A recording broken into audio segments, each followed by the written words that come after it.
Бәріңе сәлем, алдыңғы видеодағы подписчиктардың жұмыс орындарын бағалаймын деген видеода көп просмотр жинапты. Сол үшін сендерге респект, бірақ ол видеода көп подписчиктардың жұмыс орындарын бағаламай қалдырып кеттім. Себебі олай болса видео ұзақ болып кетуші еді. Сол үшін бүгінгі видеода мен осы контенттің екінші бөлімін түсіремін, және бүгін сендер керемет жұмыс орындардың куәсі боласыңдар. Сондықтан да видеоға лайк басып каналға тіркеліп кетіңдер, енді видеоға кеттік, короче.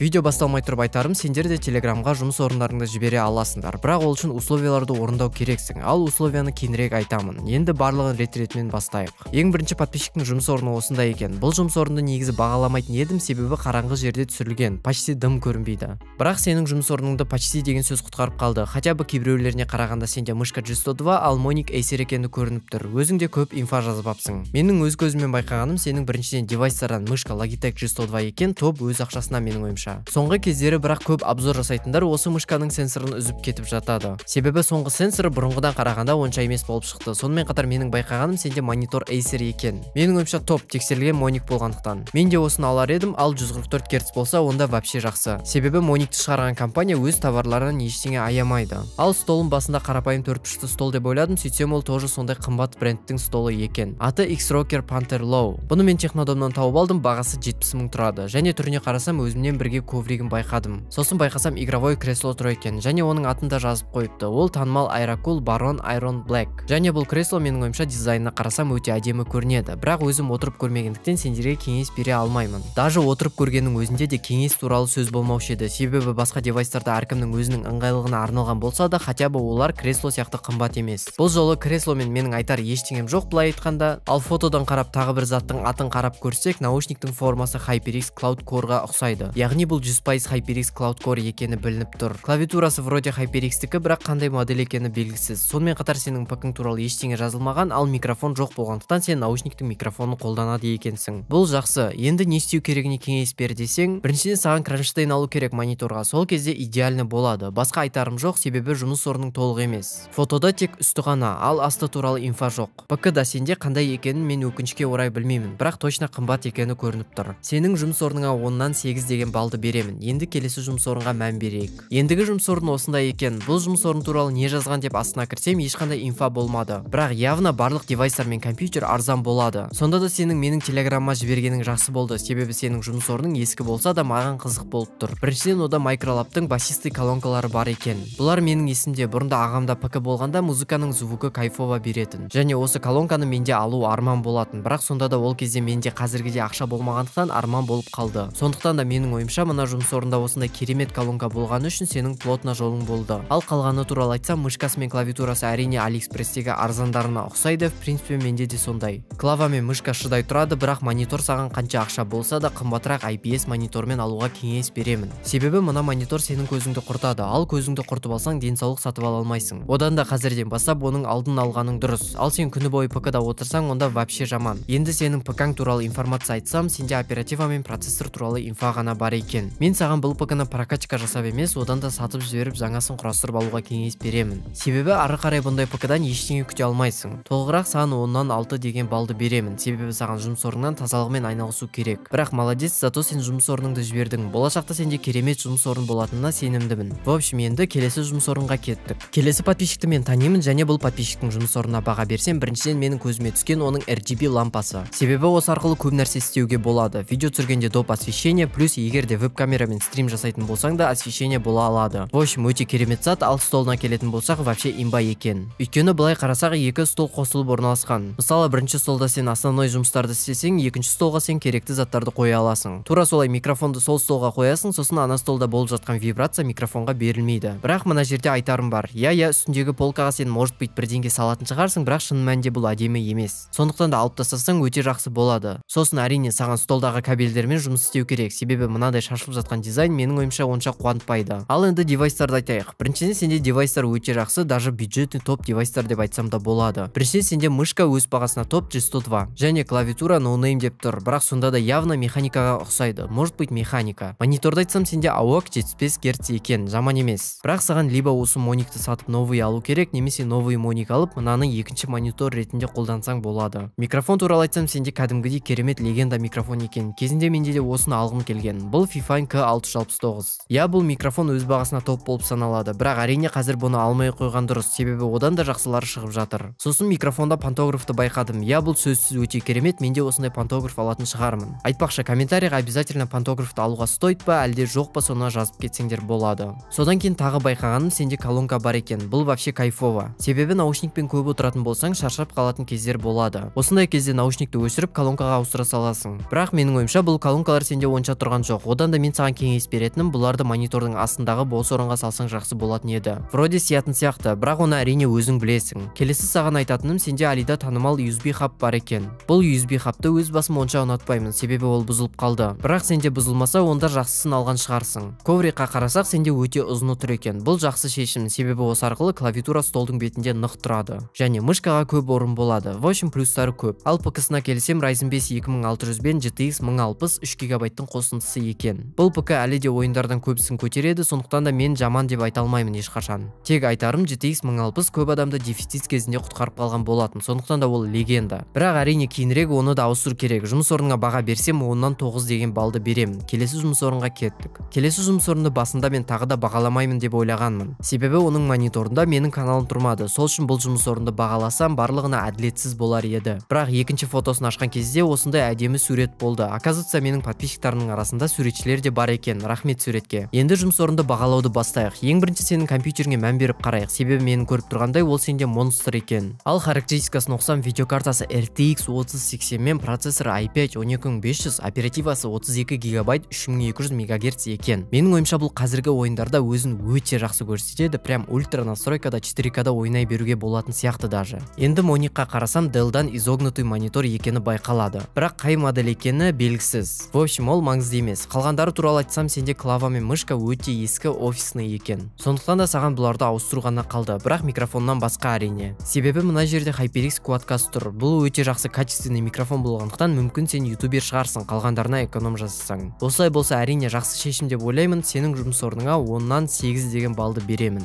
Енді келесі жұмыс орынды бағалауға кеттік. Келесі жұмыс орынды айтсам, осындай тоже керемет жұмыс орын екен, себебі компьютерге қарасам, характеристикасы процессор i5 11 поколение, видеокартасы RTX 3060, оперативка 16 ГБ 3700 МГц екен. Конечно, бұл ПК-мен әлі сен 3 жылдай қолдана аласың, қиналмай, сондықтан да проблема бұл туралы сенде жоқ. Ал девайстары мышка Razer дозаторы, клавиатура механика депті, басқа ештеңе жазбаған, микрофоны Fifine K669, наушник HyperX Cloud Core, ал мониторы Acer 165 Гц екен. Бұл жерде сенде прям барлық девайстар өте керемет жасалғаны көрініп тұр. Мысалы, мышкасын айтсам, Razerдің бұл моделі маған өте қатты ұнайды. Себебі өзім технодомда жүрген кезде қолыма ұстап көргенмін. Ал клавиатураң механика деп жазыпсың, может быть, бұл тағы да сол ноунейм клава сияқты. Жарайды, ол маңызды емес, сенде еще наушник HyperX Cloud Core екені көрініп тұр. Хотя сен оны жазуды ұмытып кетіпсің. Тоже өте ыңғайлы наушник, себебі шумоподавление жақтан осы наушниктен жақсылары жоқ. Ал мына жерде мониторын айтсам, 165 Гц екен. Бұл өте жақсы, себебі көбісінде осы видеода 75-60 Гц болған. Бірақ та менің байқағаным, сенің компьютерінің столың осы жұмыс орнының минусы екен. Мен саған кеңес беретінім қара. Ең алдымен 2 тартпа сатып аласың. Биіктігі жақсы болу керек, сосын сол 2 тартпаның үстіне столешница аласың, өз вкусыңа. Одан кейін ол конструкцияның артына тағы да дефолтный арзан столешница аласың. Болды, сенде өте керемет сборка шығады, зато өзіңнің конструкцияңмен. Себебі мына столың барлық сенің девайстарыңды құртып тұр. Сосын жазғаның бойынша сен YouTube бастаған келіп жүр екен. Қазір монтаждауды үйреніп жүрмін депсің, молодец, бұл өте керемет шешім. Саған бұл жағынан сәттілік. Қысқасы, сенің жұмыс орныңа баға берсем, тоже 10-нан 9. В общем, енді келесі жұмыс орынға кеттік. Ендігі жұмыс орны AliExpress-тен ПК құрастырған подписчиктікі екен. Себебі одан байқағаным процессоры Xeon болды. Толық характеристикасын айтсақ, процессоры Xeon E5-2620V3, озу 16 ГБ 4 плашка 4 ГБ, ал видеокарта GTS 450 екен.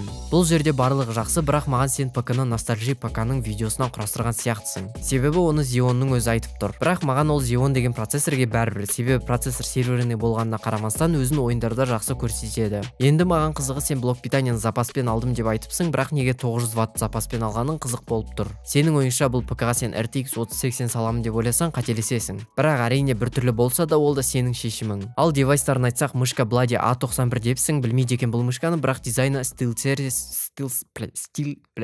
Series-ке ұқсайды. Клавиатура тағы да ноунейм дейді, походу осыған қарасақ, менің каналымда клавиатура туралы видео шықпаған сияқты. Жарайды, оны кейінірек шешеміз. Моник LG 1440-ға 900 разрешение менен 75 Гц экен. Мониторду да ауыстыруу керек потом, бирок азыркы колданууга болду. Кыскасы сенин жумуш ордуңа бага берсем 10-нан 7 дейин. Себеби сага моник, клава, в общем барлык девайстарды ауыстыруу керек. Ону сен болашакта акча болгондо истейсиң, сонун катар арине видеокартаны да ауыстыруу керек болду. Эндеше осу менен сендер бүгүнкү видеодо подписчиктардын жумуш орундарын байкагандай, көбүсүнүн жумуш орундары өтө адеми экен. Бирок ага карамастан менин критикама да себеп бар деп ойлоймун. Себеби менин видеомдун максаты да осы подписчиктардын жумуш орундарын багалоо тууралуу болатын. Арине барлыгынын жумуш ордунда минустар бар, олсуз болмайды. Менин де жумуш ордум идеал эмес. Ал эгерде сенин жумуш ордуң мына видеого түспесе, онда сен кээ бир затты дурус истемегенсиң. Ол үчүн былай истейсиңдер, тыңдап алыңдар. Сендерде тоже өздөрүнүн жумуш орундарын болсо, менин телеграмма жиберсеңдер болот. Яғни описаниядагы ссылка менен киресиңдер. Одан кийин каналдын жогору жагында закрепленный комментарий деген раздел бар. Осы разделдеги посттун комментине өздөрүнүн жумуш орундарын жиберсеңдер болот.